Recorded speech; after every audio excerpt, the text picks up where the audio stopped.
Hello everyone, welcome back to your channel English with Kokila, your one-stop guide for mastering English language and literature for competitive exams.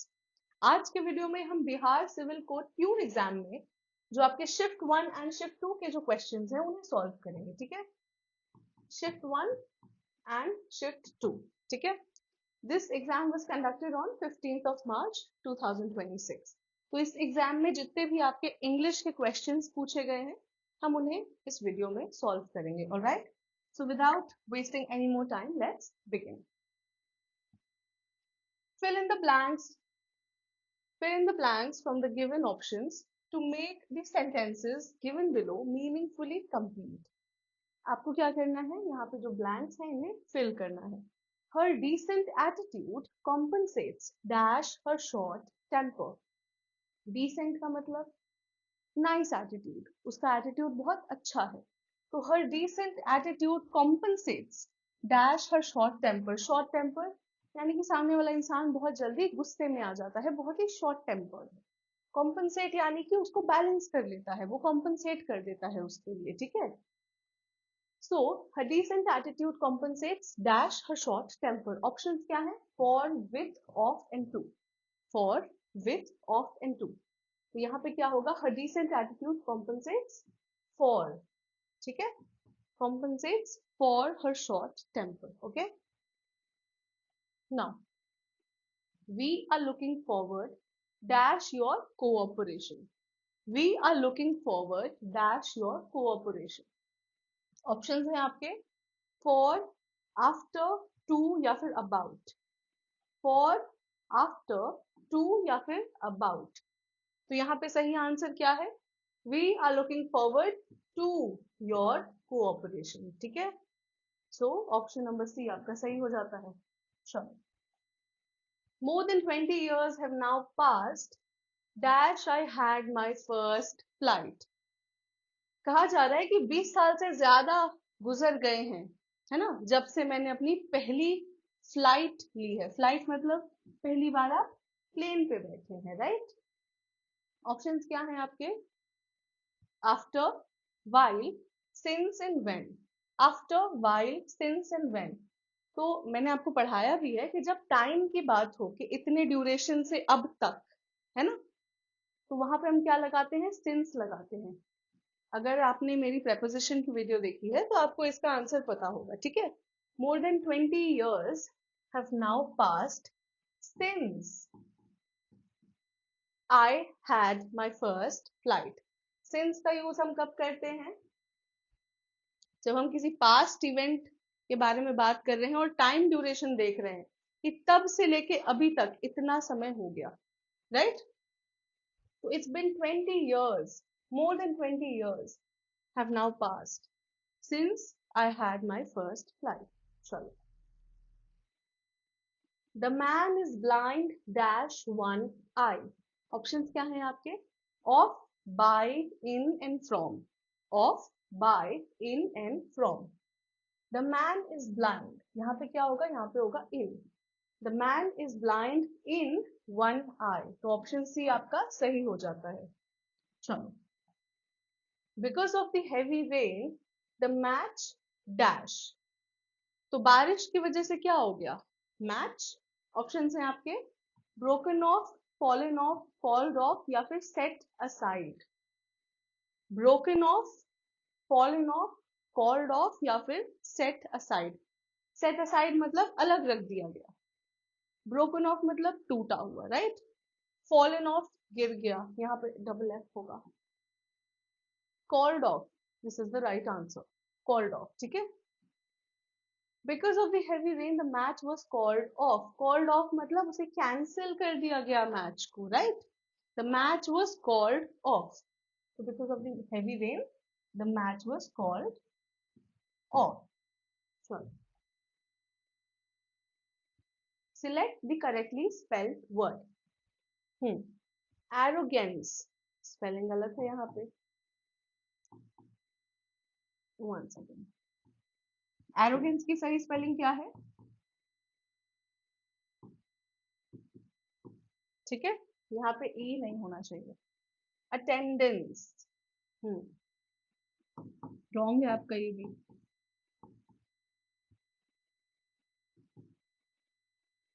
Appearance की भी spelling गलत है।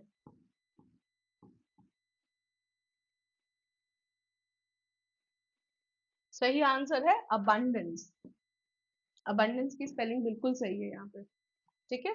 Arrogance की spelling गलत है, attendance की spelling गलत है, यहाँ पे ई नहीं होगा। अपीयरेंस में डबल पी आता है, तो इसकी भी स्पेलिंग गलत है, ठीक है। सही आंसर है आपका option number D. Select correctly spelled word. Luxury की स्पेलिंग आपको सिलेक्ट करनी है। लग्जरी की स्पेलिंग क्या होती है?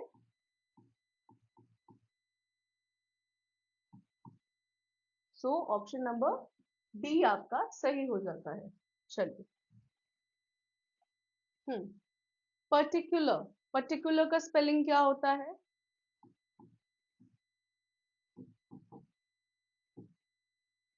ये स्पेलिंग है PARTICULAR। सही ऑप्शन क्या है? ये तो गलत है।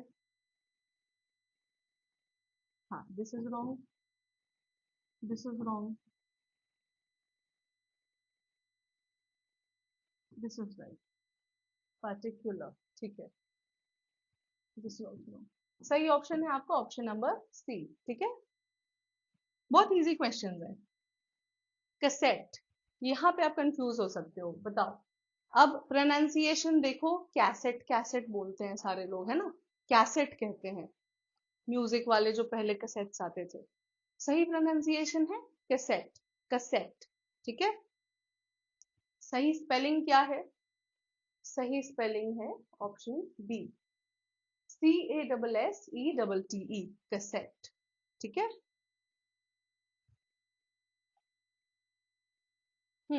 अब बताओ। ये भी आपका प्रोनाउंसिएशन गलत होता है, बहुत बहुत लोग चूज बोलते हैं और वियर्ड वियर्ड प्रोनाउंसिएशन होती हैं। सही क्या है? Choose, choose, right.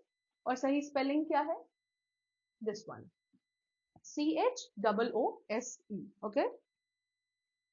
Now, choose the alternative which best expresses the meaning of the given idiom or proverb. तो आपको क्या करना है? इस idiom का meaning choose करना है।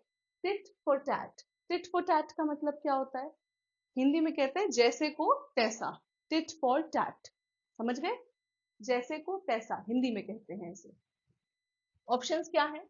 To revolt people for the good done, ये रिवॉर्ड होगा, नॉट रिवोल्ट। टाइपिंग एरर है यहाँ पे, रिवॉर्ड था, reward, okay. To reward people for the good done, to reward people for the good done, जो अच्छा किया गया है उसके लिए लोगों को रिवॉर्ड करना, नहीं, ये नहीं है। To do harm is done to you, जो आपके साथ बुरा किया जाए वैसा सेम बुरा किसी और के साथ कर देना, राइट। जैसे को तैसा हिंदी में कहते हैं। So this is the right option. To make someone angry, किसी को गुस्सा दिलाना, नहीं। To take advantage of someone, किसी का एडवांटेज उठा लेना, बिल्कुल नहीं। फायदा उठाना, बिल्कुल नहीं। ऑप्शन बी आपका सही हो जाता है। To do harm is done to you, आपके साथ जैसा किया गया आप बिल्कुल वैसा कर रहे हैं उल्टा, ठीक है। जैसे को तैसा, tit for tat. Turn a deaf year, turn a deaf ear का मतलब क्या होता है? हम्म ऑप्शंस देखो।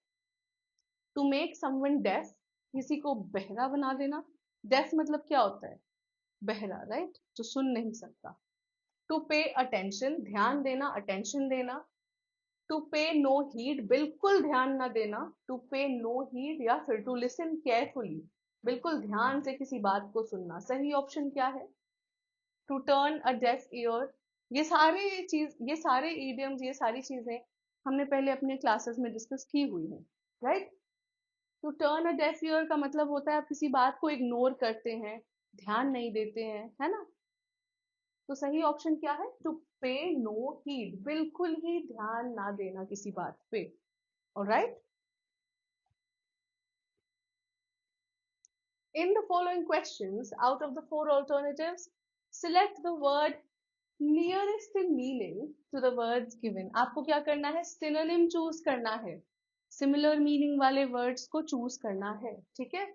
जुडिशियस, जुडिशियस है आपका वर्ड। One second. तो जुडिशियस का सिनोनिम क्या हो जाएगा? ऑप्शंस हैं आपके हेस्टी, इरैशनल, रेकलेस या फिर वाइज। हेस्टी, इरैशनल, रेकलेस और वाइज। हेस्टी का मतलब होता है किसी चीज को बहुत ही जल्दबाजी में करना, ठीक है। इरैशनल मतलब जो काम बिल्कुल लॉजिकल ना हो, जो चीज बिल्कुल लॉजिकल ना हो, रीजनेबल ना हो, ठीक है। रेकलेस मतलब बहुत ही ज्यादा केयरलेस। और वाइज का मतलब क्या हो गया? बहुत ही बुद्धिमान, बहुत ही अच्छा डिसीजन, या फिर कोई ऐसी चीज जो क्या है, वाइज है, इंटेलिजेंट है, राइट। ऑप्शंस क्या हो गए आपके? कौन सा ऑप्शन सही है? जुडिशियस। जुडिशियस का मतलब भी होता है वाइज, ठीक है, या फिर बुद्धिमान जिसे आप कहते हैं, इंटेलिजेंट आप कहते हैं, ठीक है। सही आंसर हो जाता है आपका ऑप्शन नंबर डी। चलिए, in the following questions out of the four alternatives select the word nearest in meaning। similarly आपको यहाँ पे भी synonym choose करना है। condemn, condemn मतलब किसी चीज की निंदा करना, ठीक है। condemn मतलब किसी चीज की निंदा करना। ऑप्शंस हैं आपके commend, commend मतलब होता है तारीफ। denounce किसी चीज को त्याग देना, नहीं that is renounce, one second। condemn निंदा करना, कमेंट मतलब प्रेज करना होता है। डिनाउंस का मतलब भी होता है आप किसी चीज को नकार दें, ठीक है, उसकी निंदा करें या उसे नकार दें। कॉम्प्लीमेंट का मतलब क्या हो गया? किसी चीज का पूरक। पूरक मतलब किसी चीज को वो ये पूरा कर रहा है। ये कॉम्प्लीमेंट और दूसरा एक और कॉम्प्लीमेंट होता है, उसमें आप कंफ्यूज मत होना, है ना। ये कॉम्प्लीमेंट क्या है? इसका मतलब होता है तारीफ। इस कॉम्प्लीमेंट का मतलब होता है पूरक, किसी चीज का पूरक, ठीक है। चलो, एंड अप्रूव, अप्रूव मतलब किसी चीज में हामी भर देना। सही आंसर क्या है? कंडेम मतलब निंदा करना। डिनाउंस मतलब सिमिलर मीनिंग है, किसी चीज की निंदा करना या फिर किसी चीज को नकार देना, बिल्कुल, है ना। Choose the alternative that is most nearly opposite in meaning. यहाँ पे स्पेलिंग एरर है।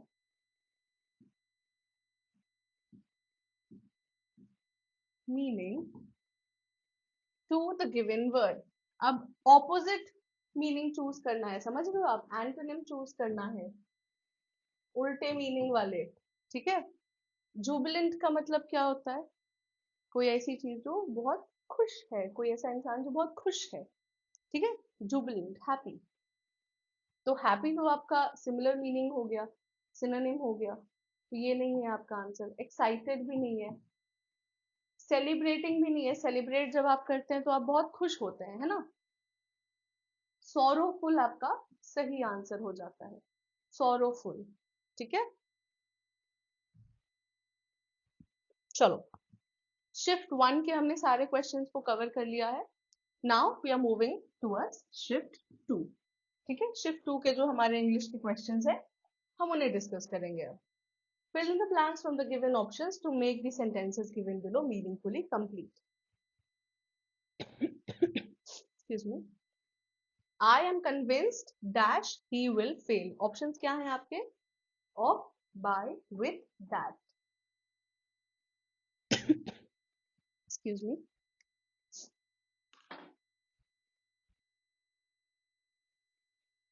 Yes. I am convinced dash he will fail. Options हैं आपके of, by, with and that. क्या होगा कि मैं तो बिल्कुल कन्विंस्ड हूं कि वो फेल करेगा, है ना। तो यहाँ पे हम क्या लगाएंगे? That. I am convinced that he will fail. So option D आपका सही आंसर हो जाता है, ठीक है। Excuse me. हाँ, these days everybody complains dash corruption in public life। these days everybody complains dash corruption in public life। Options हैं आपके for, at, about, against। for, at, about and against क्या होगा? हम्म कहा जा रहा है कि आजकल सब लोग करप्शन के खिलाफ कंप्लेन करते हैं, है ना? तो किसी चीज के खिलाफ कंप्लेन कर रहे हैं, किसी चीज के अगेंस्ट कंप्लेन कर रहे हैं। ठीक है, तो सही आंसर क्या हो जाता है? These days everybody complains against corruption. ठीक है, now the committee has to submit its report dash 2 months। Committee को 2 महीने के अंदर अपनी रिपोर्ट को सबमिट करना है ना? तो ऑप्शंस हैं आपके during, within, until and till. During, within, until and till. The committee has to submit its report within 2 months, 2 महीनों के अंदर, है ना? Within 2 months। तो आपका ऑप्शन नंबर बी सही हो जाता है, विद इन, विद इन। ठीक है, the committee has to submit its report within 2 months। चलिए, he was surprised dash the news। he was surprised dash the news। Options हैं over, at, for and with। over, at, for and with। तो he was surprised, surprised के साथ हम generally bye लगाते हैं, but options में यहाँ bye है नहीं, है ना? अगर ऑप्शन में बाय होता तो आप बाय लगाते, ठीक है?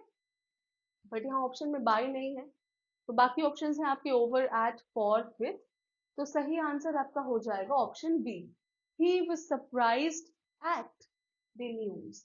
ठीक है, he was surprised at the news.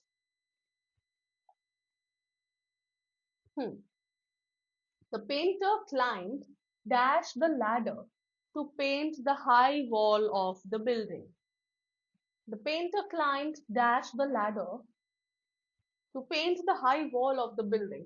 Ladder यानी कि सीढ़ी, है ना? ऑप्शंस हैं आपके on, upon, up and with। on, upon, up and with। सही आंसर क्या हो जाता है? अब काफी लोग, मैंने देखा है काफी स्टूडेंट्स हैं जो ऑन आंसर करके आए हैं अपने एग्जाम में, है ना? बट ये रॉन्ग है। क्लाइंब ऑन द लैडर नहीं होता, क्योंकि यहाँ पे क्या बात हो रही है कि पेंटर लैडर पर चढ़ रहा है ना? ऊपर की ओर चढ़ रहा है। ठीक है, तो the painter climbed up the ladder होगा।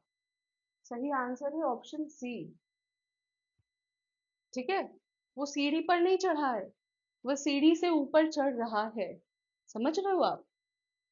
समझ रहे हो? So the painter climbed up the ladder to paint the high wall of the building. समझ रहे हैं? सही आंसर आपका ऑप्शन नंबर सी है। चलो, select the correctly spelled word. Jewellery की स्पेलिंग गलत है। डेफिनेशन की स्पेलिंग भी गलत है, यहाँ पे आई मिसिंग है। स्क्रैम्बल, स्क्रैम्बल की स्पेलिंग ठीक है। एक्सेप्टेंस की भी स्पेलिंग यहाँ पे गलत है। So the right answer is option number C, है ना? Okay, select the correctly spelled word. Consistency की स्पेलिंग आपको चूज करनी है यहाँ पे। कंसिस्टेंसी की स्पेलिंग होती क्या है? How is it spelled? CONSISTENCY, consistency. ठीक है, अब यहाँ पे देखिए ये स्पेलिंग कहाँ पे है? कंसिस्टेंसी ये भी नहीं है, कंसिस्टेंसी नहीं, एस नहीं होता यहाँ पे। Consistency no, this is your right answer, consistency. हाँ, ये सही है। ठीक है, तो ऑप्शन ए आपका सही हो जाता है। Select the correctly spelled word. Sensation की स्पेलिंग आपको चूज करनी है। सेंसेशन की स्पेलिंग क्या है?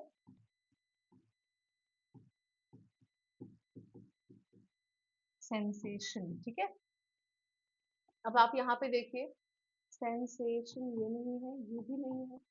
सेंसेशन नहीं, सेंसेशन हाँ, ऑप्शन डी आपका सही आंसर है यहाँ पे। ठीक है, चलिए, पेडेस्ट्रियन, पेडेस्ट्रियन का मतलब क्या होता है?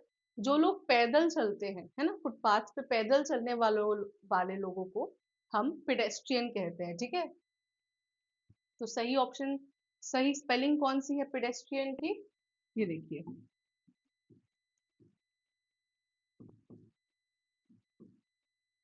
पेडेस्ट्रियन, ठीक है। अब यहाँ पे देखो कौन से ऑप्शन में सही स्पेलिंग दी है। ये नहीं है पेडेस्ट्रियन, हाँ, ये आपका ऑप्शन बी आपका सही हो जाता है, ठीक है।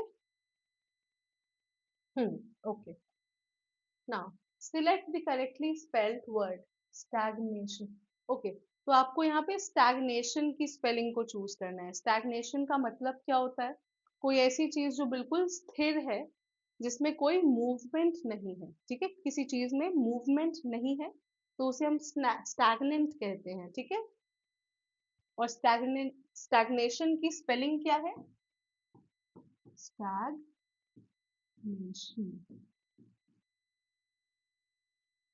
हम्म,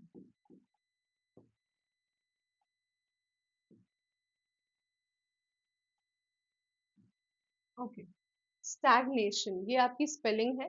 यहाँ पे देखिए कौन से ऑप्शन में सही स्पेलिंग है। ये तो रॉन्ग है। नहीं, स्टैग्नेशन, हाँ, ऑप्शन सी आपका सही आंसर है, ठीक है, ऑप्शन सी आपका सही है यहाँ पे। Choose the alternative which best expresses the meaning of the given idiom or proverb. Idiom क्या है आपका? The crux of the matter. The crux of the matter, इसे हमने आई थिंक डिस्कस किया हुआ है। The crux of the matter का मतलब क्या होता है? समझिए कोई डिबेट चल रहा है ना, या फिर कोई बात चल रही है, उस बात का जो मेन मुद्दा होगा, ठीक है, जो मेन पॉइंट होगा बिल्कुल, उसे हम कहते हैं the crux of the matter. Options क्या हैं आपके? The central point, the interesting thing, the unknown point, या फिर द लेसर इशू। सही ऑप्शन क्या है बताइए? क्रक्स ऑफ द मैटर मतलब जो मेन मुद्दे की बात है, जो मेन पॉइंट है, यानी कि जो सेंट्रल पॉइंट है बात का। ऑप्शन ए आपका सही हो जाता है, ठीक है। चलिए, गिफ्ट ऑफ द गैप, ये तो हमने डिस्कस किया हुआ है। फ्रीक्वेंटली आस्क्ड इडियम्स वाला जो हमारा वीडियो है, उसमें हमने इसे डिस्कस किया था, ठीक है। गिफ्ट ऑफ द गैप क्या मतलब होता है? गिफ्ट ऑफ द गैप का मतलब होता है कोई ऐसा इंसान जिसके पास बोलने की कला हो, ठीक है, जो बहुत ही इजीली अपनी बात रख सकता है, बहुत ही अच्छे तरीके से रखता है, और सामने वाले को बिल्कुल कन्विंस कर लेता है किसी भी चीज के लिए, या फिर परसुएड कर लेता है, ठीक है, अपनी बातों से। तो उसे हम कहते हैं ही has the gift of the gap, यानी कि वो बोलने में बहुत माहिर है। ऑप्शंस हैं आपके, रिसीव अ प्रेशियस गिफ्ट, नहीं, अचीव सडन ग्रेटनेस, नहीं, have the ability to adapt, no, have the talent to speak well, बिल्कुल। So this is your right answer, कि उसके पास अच्छे कॉन्वर्सेशन करने की एक कला है, एक आर्ट है, he has the talent to speak well, ठीक है। In the following question, out of the four alternatives, select the nearest meaning. Nearest meaning यानी कि synonym, similar meaning वाले word को choose करना है ना। अब ये बताओ इसे आप pronounce कैसे करते हैं? हिंद, pronunciation क्या है सही? इसे बोलते हैं hind, hind, ठीक है, hind। hind का मतलब क्या होता है? किसी भी चीज का back portion, ठीक है। और आपको क्या करना है? सेम मीनिंग चूज करना है। फ्रंट मतलब आगे का हिस्सा होता है फ्रंट, है ना, तो ये नहीं है। नियर मतलब पास, फर्स्ट मतलब पहला, रियर मतलब सेम मीनिंग है, रियर का मतलब भी होता है बैक पार्ट, बैक पोर्शन। तो ऑप्शन डी आपका सही हो जाता है, ठीक है। चलिए, अडहियर का मतलब क्या होता है? यहाँ भी आपको नियरेस्ट मीनिंग चूज करना है। अडहियर का मतलब किसी चीज को फॉलो करना, समझिए कोई रूल है, कोई प्रिंसिपल है, उसे आप क्या करते हैं? अडहियर करते हैं, फॉलो करते हैं, ठीक है। ऑप्शंस है कंप्लाई, रिलीज, इग्नोर, या फिर डिटैच। कंप्लाई, रिलीज, इग्नोर और डिटैच। सही आंसर क्या है बताइए? अडहियर मतलब किसी चीज को फॉलो करना, कंप्लाई का सेम मीनिंग होता है किसी रूल से या किसी प्रिंसिपल को आप कंप्लाई कर रहे हैं, उससे अडहियर कर रहे हैं, उसको फॉलो कर रहे हैं, ठीक है। तो ऑप्शन ए आपका सही है यहाँ पे। Choose the alternative that is most nearly opposite in meaning to the given word. अब क्या करना है आपको, ऑपोजिट मीनिंग यानी कि उल्टा उल्टा शब्द चूज करना है, ऑपोजिट। ऑप्शन सॉरी वर्ड क्या है, ओपेक। ओपेक का मतलब क्या होता है, ओपेक का मतलब क्या होता है, कोई ऐसी चीज जिसके आर पार आप नहीं देख सकते, जो ट्रांसपेरेंट नहीं है, ठीक है। कोई ऐसी चीज जिसके आर पार देखा ना जा सके, ठीक है, वो ट्रांसपेरेंट नहीं होती कोई चीज। ऑप्शन देख लेते हैं। Frosty, dull, hazy and clear. ये चार ऑप्शन हैं आपके, frosty, dull, hazy and clear. आपको क्या करना है, उल्टा मतलब चूज करना है, ऑपोजिट मीनिंग चूज करना है। ओपेक मतलब जिसके आर पार देखा ना जा सके, ठीक है। फ्रॉस्टी का मतलब होता है बिल्कुल ही ठंडा। मौसम आता है ना जब बहुत ही ज्यादा ठंड पड़ रही होती है, तो उसे हम फ्रॉस्टी वेदर कह सकते हैं। फ्रॉस्ट मतलब पतली सी जो एक परत जम जाती है ना किसी चीज के ऊपर, बर्फ की, बहुत ज्यादा ठंड होने की वजह से, बहुत पतली, उसे हम फ्रॉस्ट कहते हैं। तो ये तो आंसर सही नहीं है। डल मतलब बिल्कुल ही डार्क है, कोई चीज डल है, ये भी रॉन्ग आंसर है। हेजी का मतलब क्या होता है, हेजी का मतलब होता है कोई चीज जो धुंधली दिखाई दे, है ना, धुंधला होना। तो ये भी नहीं है। सही आंसर क्लियर है। ओपेक, आर पार देखा नहीं जा सकता, क्लियर नहीं है कोई चीज, और ऑप्शन डी आपका ऑपोजिट हो गया, क्लियर, ठीक है। तो ये आपका सही आंसर है यहाँ पे। हम्म। सो विद दिस हमने सारे इंग्लिश के क्वेश्चंस जो आपके शिफ्ट 1 एंड शिफ्ट 2 में पूछे गए हैं, हमने उससे डिस्कस कर लिया है। कमेंट्स में बताना कि आपको वीडियो कैसा लगा और आपके कितने क्वेश्चंस आपने एग्जाम में सही सॉल्व किए थे। और वीडियो पसंद आया तो लाइक, शेयर एंड सब्सक्राइब।